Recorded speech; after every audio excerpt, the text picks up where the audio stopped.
किसी ने बड़े कमाल की बात कही है कि कुदरत ने दो रास्ते बनाए हैं, या तो बांट कर जाओ या छोड़ कर जाओ, साथ लेकर जाने की कोई व्यवस्था नहीं है। नमस्ते, मैं हूं आरजे कार्तिक। एक बड़ी छोटी सी कहानी दोस्तों आपको सुनाता हूं एक भक्त की, जिसके अंदर दंभ आ गया था, घमंड आ गया था, अभिमान आ गया था कि मेरे जैसा भक्त नहीं है हनुमान जी का।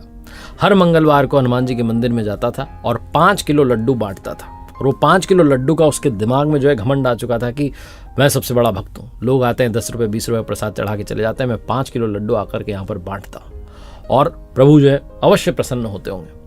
तो एक दिन उसने अपने छोटे बच्चे से कहा कि चलो तुम्हें भी दिखा कर लाता हूँ कि पापा जी का क्या जलवा है, क्योंकि लोग सब जानने लगे थे कि भैया आते हैं भाई साहब हर मंगलवार को और फ्री में जो है यहाँ पर इतना सारा प्रसाद बांट के चले जाते हैं।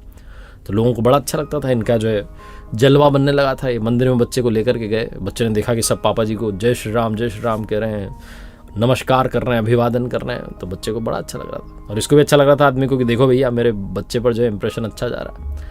आरती पूजा खत्म हुई तो इन्होंने प्रसाद बांटना शुरू किया, सबने जो है जयकारे लगाए, इनको आकर के नमस्कार किया, धन्यवाद दिया। उसके बाद जब ये मंदिर की सीढ़ियों से उतरे तो मंदिर के जो सामने वाली सड़क थी उस पर एक मेले जैसा जो है माहौल बन जाता था। छोटी छोटी दुकानें लग जाती थी, गुब्बारे वाले आते थे, पानी पताशे वाले आ जाते थे। तो वहीं गुब्बारा वाला था जो गुब्बारे बेच रहा था, उसके पास में बच्चों की बहुत सारी भीड़ थी। और जैसे ही भक्त के बच्चे ने देखा कि गुब्बारे वाला यहाँ पर खड़ा हुआ है तो ये चिल्लाने लगा, मुझे गुब्बारा चाहिए, गुब्बारा चाहिए। अब ये आदमी तो घमंड में था, दिमाग इसका जो था 7वें आसमान पर था। इसने अपने बच्चे को थप्पड़ लगा दी, बोला नहीं कोई गुब्बारा नहीं, गंदी बात। बच्चा रोने लगा, जिद करने लगा और जो है सड़क पर वो बिगड़ने लगा, कह रहा मैं तो जाऊंगा ही नहीं घर पर। और ये आदमी उसको खींच के घसीटते हुए ले जाने की कोशिश करने लगा। तभी जो था वो गुब्बारे वाला एक गुब्बारा लेकर के, बड़ा प्यारा सा गुब्बारा ला करके बच्चे के हाथ में रख करके जाने लगा।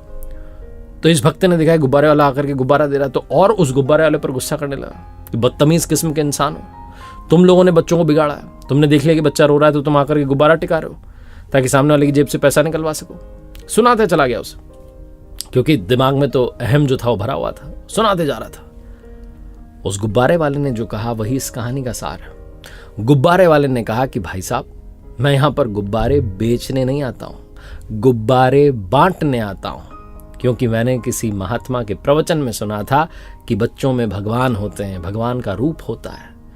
तो मैंने सोचा कि बच्चों के दर्शन तो हर मंगलवार को मंदिर के यहाँ पर हो ही जाते हैं, बहुत सारे भक्त अपने बच्चों के साथ आते हैं, तो क्यों ना बच्चों के चेहरों पर मुस्कान लाई जाए।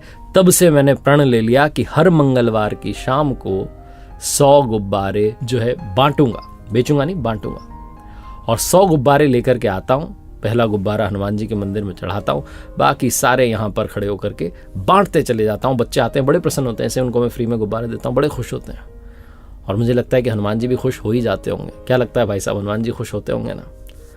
उसने बस इतनी सी बात बोली और चला गया, जाकर के वापस वो गुब्बारे जो बांट रहा था बांटने लगा। इस आदमी की आंखें खुल गई, इसे समझ में आया कि ये जो 5 किलो लड्डू का अभिमान कर रहा था, जो अपने आप को बड़ा सुपर हीरो मान रहा था, इसकी भक्ति कुछ नहीं थी। वो निश्चल भक्ति कर रहे थे, बिना किसी दिखावे के चुपचाप अपना काम कर रहे थे। तो इन्होंने पूछ लिया तो उन्होंने बता दिया कि गुब्बारे बेचने नहीं बांटने आता हूं। वरना वो आदमी तब भी नहीं बताता, वो तो अपना काम कर रहा था, बच्चों के चेहरे पर मुस्कान ला रहा था। बहुत छोटी सी कहानी जिसका सार ये समझाता है कि खुशियां बांटने से बढ़ेंगी। और दूसरी बात, कभी भी अपने ऊपर ईगो को हावी मत होने दो, घमंड को हावी मत होने दो। अगर घमंड हावी हो गया तो जीवन में रिश्ते बिखरना शुरू हो जाएंगे, अपने दूर होना शुरू हो जाएंगे, चीज़ें बिगड़नी शुरू हो जाएंगी। एक बार फिर से वही बात जो अक्सर आपसे कहता हूँ, कर दिखाओ कुछ ऐसा कि दुनिया करना चाहे आपके जैसा। याद रखिए दोस्तों, मैंने अपनी नई वेबसाइट लॉन्च की है जहाँ पर पर्सनैलिटी डेवलपमेंट और स्ट्रेस मैनेजमेंट के कोर्सेज हैं। आई एम श्योर कि आपके बहुत काम आएंगे। अगर आप इस वक्त इंटरव्यू की तैयारी कर रहे हैं, जॉब की तैयारी कर रहे हैं, तो आपको पर्सनैलिटी डेवलपमेंट वाला जो कोर्स है द सक्सेस मास्टरी, उसे देखना चाहिए।